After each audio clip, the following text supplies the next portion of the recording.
Ce programme vous est présenté en partenariat avec la Mutuelle Saint-Martin.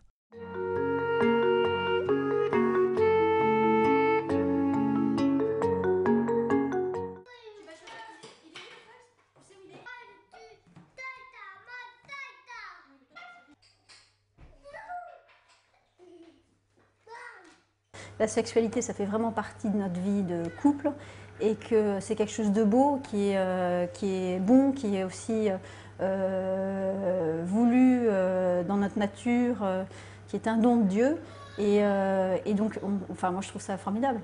On voit souvent la morale sexuelle transmise par l'Église comme un ensemble de règles et d'interdits et de carcans, alors qu'au contraire, en fait, c'est vraiment une libération de la sexualité à laquelle nous invite d'abord le Christ et son épouse, l'Église.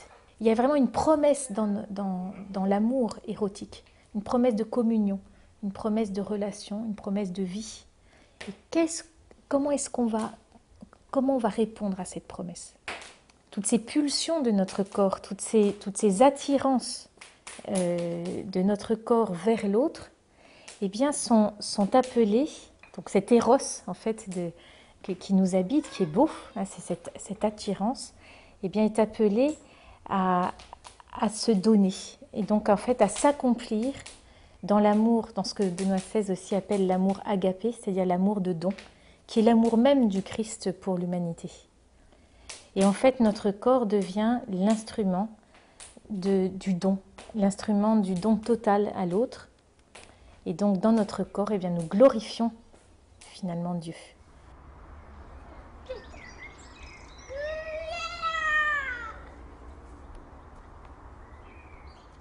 La chasteté telle que l'on la vit aujourd'hui dans le mariage, je pense qu'elle n'est pas vraiment différente de celle avant le mariage.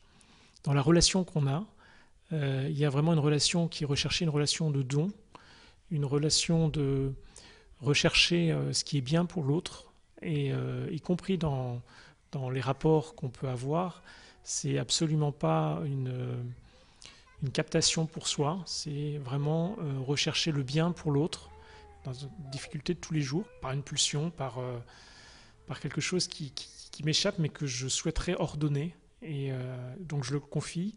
Et en retour, voilà, il y a une paix qui m'est donnée. C'est une vaste entreprise de libération de nos désirs. C'est-à-dire que nos désirs peuvent nous enfermer sur nous-mêmes, nos désirs peuvent nous lier, nous rendre esclaves. Et on le voit bien dans l'exercice parfois désordonné de la sexualité, combien ça peut faire du mal, nous faire du mal à nous-mêmes, faire du mal aux autres quand c'est vécu dans la violence ou l'instrumentalisation de l'autre. Alors que dans la chasteté, eh bien, ces désirs sont libérés pour être au service du don et de l'amour. Ça va être de développer par exemple la charité dans la vie de tous les jours, dans les petits actes de respect, de garde du cœur, de fidélité, de tendresse, qu'on va pouvoir poser positivement pour l'autre, pour l'amour de l'autre. C'est aussi un renoncement à tout ce qui pourrait contredire le don de soi à l'autre, tout ce qui pourrait instrumentaliser le corps de l'autre. Et dans les relations sexuelles, ça va être de chercher à se donner totalement, dans la joie. Donc ça intègre bien sûr tout le plaisir, la recherche du plaisir, mais ça intègre aussi qu'on accueille profondément ce qu'on est, y compris toute sa fertilité.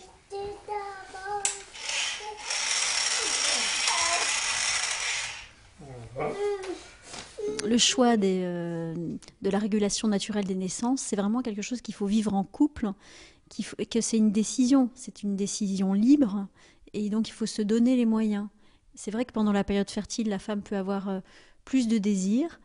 Eh bien, en fait, ça n'empêche pas la tendresse, ça n'empêche pas des regards, ça n'empêche pas de passer du bon temps ensemble, aller au restaurant, faire des sorties, passer du temps en famille, faire autre chose. En fait, on peut vraiment être heureux de passer du temps ensemble. Au nom du Père et du Fils et du Saint-Esprit.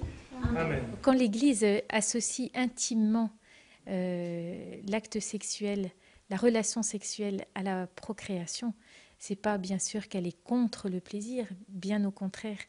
Elle dit que qu'au moment de la jouissance, de la communion de l'homme et de la femme, la vie potentiellement peut jaillir. Quand Dieu nous crée, quand Dieu nous aime, il nous crée. Quand Dieu aime, il crée.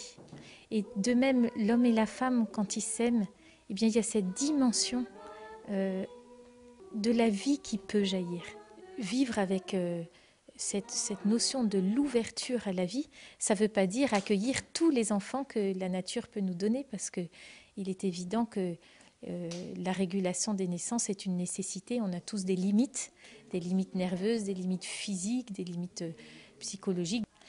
Et ce que l'Église propose aux couples, c'est de dire, voilà, bien sûr, la régulation naturelle des naissances est une nécessité, mais vous pouvez réguler les naissances sans intervenir contre la fertilité, mais en interprétant cette fertilité, en apprenant à connaître les signes de la fertilité. Et alors le couple choisit librement de s'unir dans les périodes fertiles lorsqu'il désire un enfant, ou les périodes infertiles lorsqu'il désire différer la naissance d'un enfant. Et à ce moment-là, le couple se comporte comme ministre de la volonté de Dieu qui nous a donné ce corps fertile.